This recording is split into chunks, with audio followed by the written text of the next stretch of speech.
What kept you excited to finish, and what do you look forward to now? You know, it's a really, really good question that as well, because, you know, accounting is, and accountants are seen to be boring, are seen to be, you know, not the most exciting industry and all that sort of stuff. And in the early years, I had a client who was sat in a meeting with me, and he said to me, he picked up the phone and he said to the person on the phone, "I'm really sorry, I'm just in with my accountant." And I could hear the guy on the phone said, "Oh, that's a shame for you." You're tuned to the ArCast, where we talk about the blockchain on the ArCast and how your data remains the ArCast, where ArDrive is the topic, censorship-resistant permanence. Yeah, we got it. Hi, friends. Welcome to the ArCast. This is episode 23 with Joe David of Myna. Myna is one of our enterprise clients, and they've been using ArDrive as a way to back up tax data for their cryptocurrency clients. So this episode is brought to you by Cryptodes. If you like NFTs of amphibians that are 8-bit pixelated, you're in luck. Be sure to keep competing in Inferno. We've got some news about that, and we've got some more information about RIO. So stay tuned. This is my interview with Joe David, a really cool, funny, interesting guy. This is his story of how we got into the world of cryptocurrency accounting right here on the ArCast.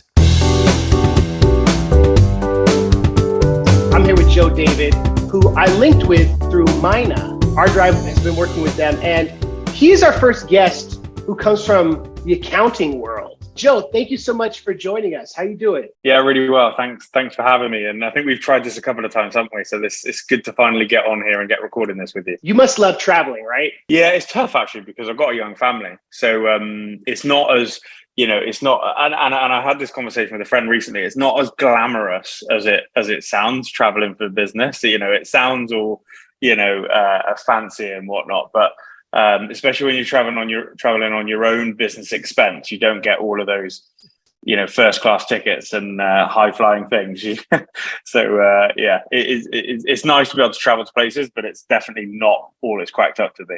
Do you have opportunity to connect with friends and stuff when you travel? You know, a lot of my friendship group, you know, we've stayed fairly close, and a lot of people that I know, we've stayed, you know, fairly, you know, UK based.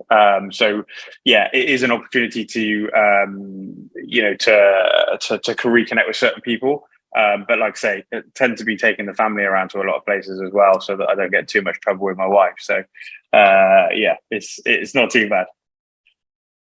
British people are if you have something in common with them, they're very friendly, right? Americans are kind of like friendly in a way that might be gregarious and kind of maybe fake. But when a British person's nice to you, they authentically care. Do you think that might be true? Yeah, I must say, I know what you mean from an American perspective. You know, when we've had a couple of adverts or commercials, as you guys would say, on the TV that have deliberately played on the flamboyant, overly zealous, happy American kind of character, and then the not so overly zealous, you know, boring UK guy. So you know, I think you're right. I think we show our emotions in all different ways over here, and you kind of know most of the time when you talk to us what you're getting from us. That's a hallmark of good business, right? Because so much of the blockchain world is hype, and you do something that's very useful, because it's not about the hype. It's like ArDrive in a way. It's something that people will need if the Bitcoin's at 100,000 or if it's $5, right? Absolutely. And to be honest, you know, for us, it's about, there's a couple of angles to that. You know, the first is, if it's 100 grand, they probably need to talk to us because they've probably made some gains and they probably need to plan for the reality of that. And likewise, if it's 5 grand, they've probably lost money, and they probably need to know the best way to mitigate any losses, or to utilize those losses to offset against tax. So, you know, either way, they need us in a nice way. You know, they need us to support them. So yeah, we have a lot of that, especially at the moment. So you studied in Southwest England. What brought you, first of all, into the finance world? So I actually didn't go to university as such, right? So I dropped out of school and wasn't really sure on what life was going to be for me. I didn't know what I wanted, didn't know how I wanted it, etc.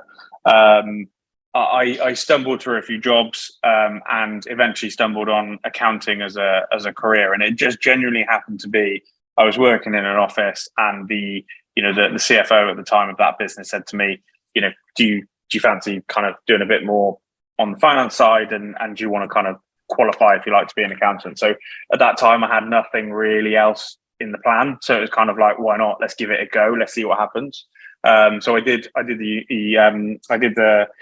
the first level, and then the second level I did as kind of night school, if you like, at the University of Gloucestershire, which is in the southwest, as you said. So my university was more doing my professional qualifications at evening time rather than actually experiencing the fun of university. So those must have been very busy years. Yeah, and as I was going into my class, all the uni students were going out to get drunk. So yeah, it wasn't the most entertaining of experiences. Accounting and business, it can be exciting, right? Like, it's the gears that keeps the world going. What's exciting about it? Like, what kept you excited to finish, and what do you look forward to now? Do you know, it's a really, really good question, that as well, because, you know, accounting is, and accountants are seen to be boring, are seen to be, you know, not the most exciting industry and all that sort of stuff. And in the early years, I had a client who was sat in a meeting with me, and he said to me, he picked up the phone and he said to the person on the phone, "I'm really sorry, I'm just in with my accountant." And I could hear the guy on the phone said, "Oh, that's a shame for you." And then he was like, "I'll speak to you later." Right. And I'm sat there like, brilliant. This is, but for me, you know, yes, if you term yourself as an accountant, or if you look at yourself as solely that number crunching individual, then yes, you know, you are pigeonholing yourself into one area, and, you know, no wonder people might say that, you know, that's not the most exciting. For me, knowing the numbers in your business is the most fundamental thing that any entrepreneur, founder, you know, business owner, and to be honest, senior executive level should know. So for me, I actually believe it to give me a huge advantage in business, because I am savvy with numbers. I do understand how to manage my finances and how to run my business from a financial perspective. So I think for me, what it does is it helps drive the strategy.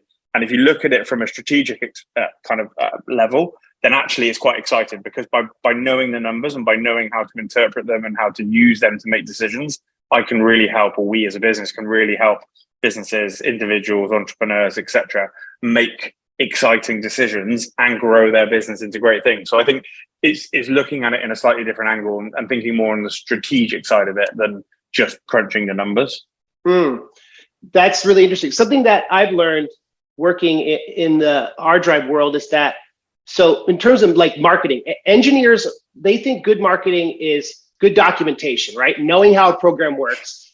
Whereas like people outside the engineering sphere, they want to know what's emotional about it. But it seems like accounting, you connect both things. It's like, how does this work? Why is it working? And what can we do like next? So you're kind of like an engineer and a marketing person at the same time. Yeah, I mean, you know, marketing's tough actually for accountants, because how do you market something that is perceived to be mundane, boring, you know, all those bits and pieces? And I imagine, you know, if you're an engineer, how do you market engineering? Because, you know, what are you really able to kind of show as a thing, right? So it is a challenge. The way that we, like you say, we try and be in the middle of that. We try and be, yes, we need to be fully focused on process and efficiency, and making sure that we get accounts in the door and back out the other end, etc., in a timely manner for everybody. But at the same time, we want to be, you know, we want our clients to be able to talk to us. We want to be a friend on the other side of the table to our clients. We don't just want to be that number cruncher sat in a room doing the work. So it is that balance, right, between sticking to that process and efficiency, but also being there to support your client, you know, work with them closely and hold their hand through their journey. So there's an emotional component. You're like a financial doula through life. Yeah, and you know, a lot of the time we do end up being that counselor, right? Because clients will come to us, and, you know, normally this would happen when the business is maybe not in the most fantastic fashion, but they would come to us and they would say, right, I need to talk about my numbers. You know, they're not quite going the right way. So we sit down, and you'd be amazed at the conversations that come out of having that conversation about the numbers. And, you know, even today, one of my team met a client, not in a negative sense, but met a client. And after the meeting, I said, how was it? And he was like, yeah, it was great. We didn't really talk about accounts, but it was great. You know, and that, you know, that's the other thing, you know, the accounts for us drive the conversation, but they aren't the be all and end all of the conversation. So, yeah, we do end up sometimes being a counselor or a confidant in their conversations, and especially when you see those funky transactions on the bank statements and you have to ask the question as to what they might have done with that money. How has blockchain adoption been in the UK? When did you first see it, and like how is it now? Yeah, really good question. So we started working in. So I've been running our accounting practice for about 10 years now, and about 4 years ago, we had one of our existing accounting clients. Her partner was setting up, at the time I had no idea what it was going to be, but all this lady said to me was, he's setting up a tech company. So I go to a meeting with him, have a conversation. It comes out quite quickly that at the time, they were an institutional OTC desk for crypto, basically. They're now a fully fledged decentralized exchange on Ethereum, but at the time they were, decentralized exchanges 4 and a bit years ago weren't really a thing. So it was more of a decentralized OTC type thing, right, for institutions. So that was a really, eye-opening experience, because we dealt with the traditional kind of accounting world and tech firms and things like that, and we had no issue with that. But trying to understand what was going on here, the movement. But the really interesting thing was not so much understanding the accounting; it was understanding the data that we were given, because especially back then, now there's a lot of software that helps with the data extraction, but back then, the software wasn't doing a lot of that heavy lifting. So we were lucky; they were building scripts from their system, so they were getting their engineers to build scripts to send to us to be able for us to account. So we kind of, they knew that we were working fresh on it. We were kind of working together, and that was like I said, an eye-opening experience, because it was fascinating, but at the same time it was really new. And it was one of those things where you didn't want to spend too much time, effort and money researching too much about it, because you only had one client in that space, and you might have 50 clients that are recruitment companies or marketing agencies or whatever, but you had one client that was crypto. So you had to balance that. How much time do we put into this client to do the right job? But also they're really intriguing and you kind of want to learn more. So that's kind of how it started. And what happened after that was we did the work. We carried on. We had a great relationship with them. We still work with them now, which is great. And in 2020, when I'm sure we were all pondering what was next in life and what might happen, I just thought, this is an opportunity now to really delve into, I can't go out to the gym. I can't go to the pub with my friends, so, I can't take my kids out anywhere because everywhere's shut. This is a good opportunity to really sit down and start reading, researching, watching YouTube videos, all those bits and pieces, and just really understand what this crypto blockchain world is all about. And as most people that do what I did, they get lost in it and they get fascinated by it and brainwashed by it.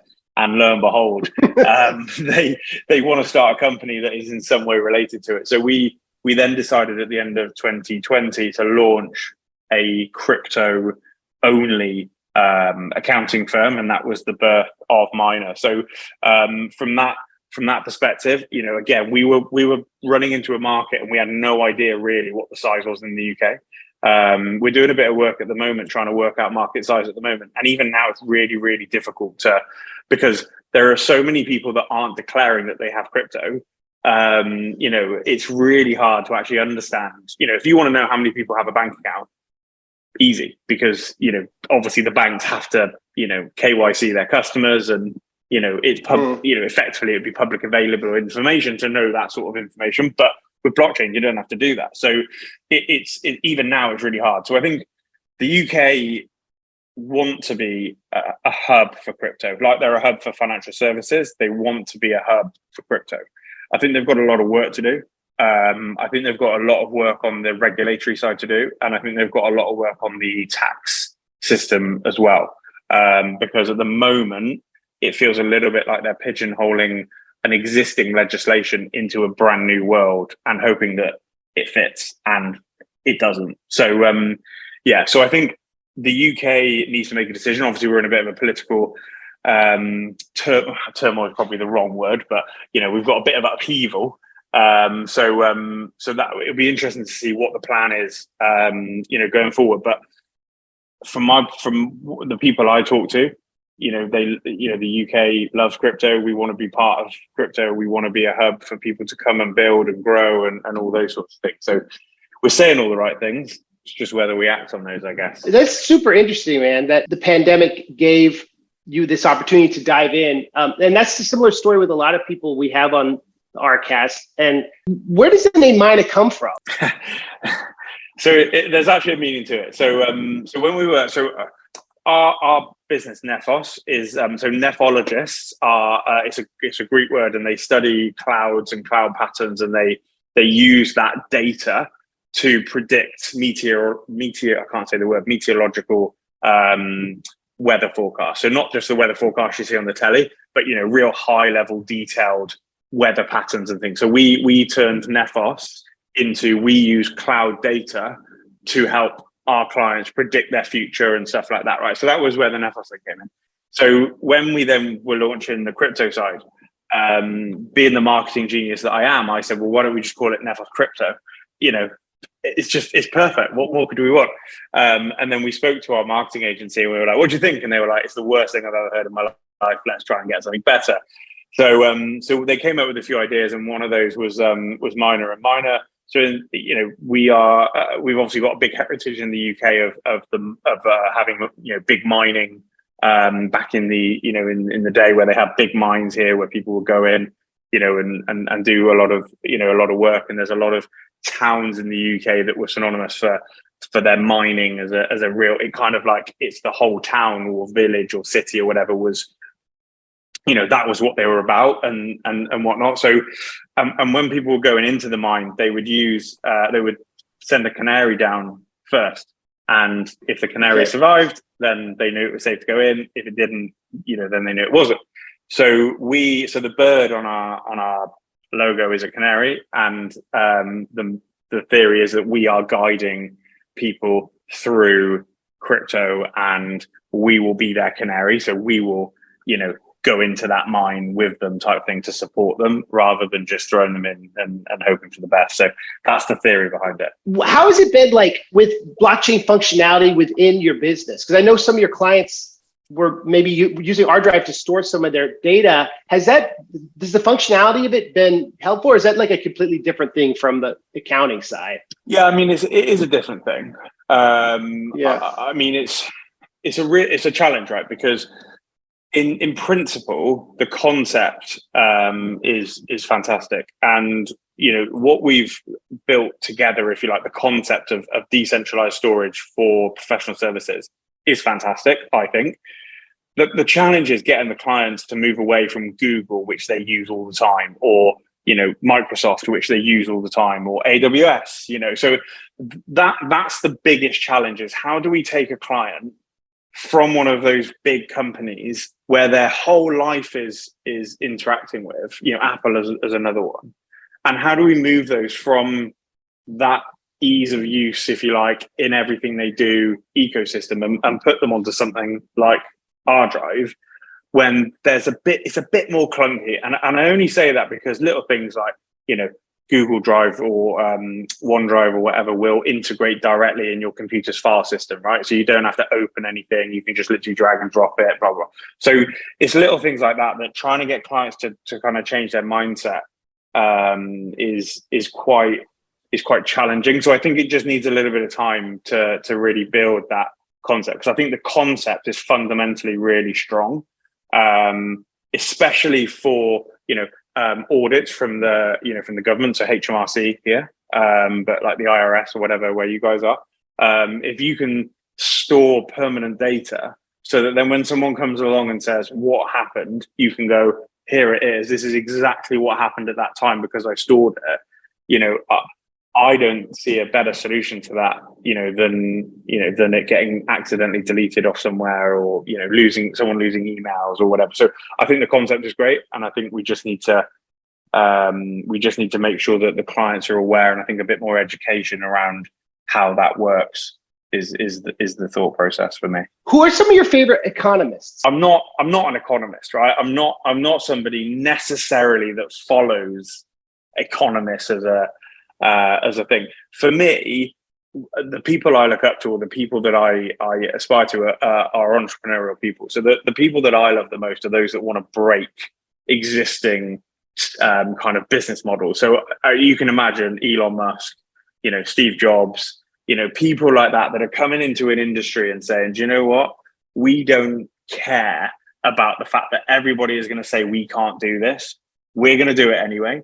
And those people because they're the most kind of hated, if you like, online, because they're successful in an industry where everybody said they wouldn't. I drive a Tesla, for example, but they're not the most best built car that you've ever seen in your life. And I drive one. I love my Tesla and I wouldn't change it, but they're not better than a Porsche. They're not better than a whatever, but he has broken an industry. And I think that's fascinating. So that's the sort of people that I would look up to, is those sorts of people, rather than the theoretical, if that makes sense, through economy and things like that. That's interesting. And that's kind of what Myna's doing. You're breaking the industry with a new approach to value and accountability, and really being on the forefront of this. Is you're kind of in that tradition. We want to, ultimately what we want is, I think we are at the moment in the UK the biggest independent crypto accounting professional services type firm. The future does hold international expansion. The reason I was in Dubai when we last tried to connect was through part of our international expansion. Dubai has quite a big crypto hub, so we want to be there supporting those businesses and helping them. So international expansion is on the plan. We want to, as best we can, decentralize our whole business model, and ArDrive is a part of that. So that's going to take time, like we've talked about, but we want to be able to say we don't use Google, we don't use Microsoft, we use ArWeave as a platform, and that's how we store our files on, and everything we do then becomes Web3 based, decentralized. And we've just launched an NFT to try and again take away the kind of theory, if you like, that an NFT can only be a crappy image or whatever, but actually this NFT can be something really powerful. So we want to build a community. We want to build a professional services NFT. And again, if people buy our services through NFTs, we can then start to see what people are buying. And now we can start to talk to them about exactly how they're buying professional services and why they're buying it. You can do that in the e-commerce space with things like Shopify and stuff like that, but you can't really do it in the professional services space. So I think that's another cool way to kind of move our business more into the crypto world, Web3 world, is by having an NFT series and allowing our clients to buy those, or to use those, and to be able to make decisions on how we grow, what sort of products we might do, what sort of people they might want to speak to. We want to run AMAs, and they might say, do you know what, we'd love to get ArDrive on that AMA so we can really grill them on this, that, and the other. We can make that happen through things like that. So for us, it's about continuing growth, continuing our journey, and taking over the crypto world, really. Thank you for your time and for your great insight. And hopefully we'll keep in touch, and there's a lot we can do together. So I appreciate you, Joe. It's a really great, interesting interview. Yeah, no worries, mate. Thank you for having me. There are a lot of elements to being an accountant, and Joe David broke it down well. So thank you. Check out Myna to learn more about their mission statement, how they're helping people, and we'll be back in 2 weeks with another episode of the ArCast. I'm Andrew. Know before you stow. Oh, and check out our new Cowboy Coder video series. Thanks for listening.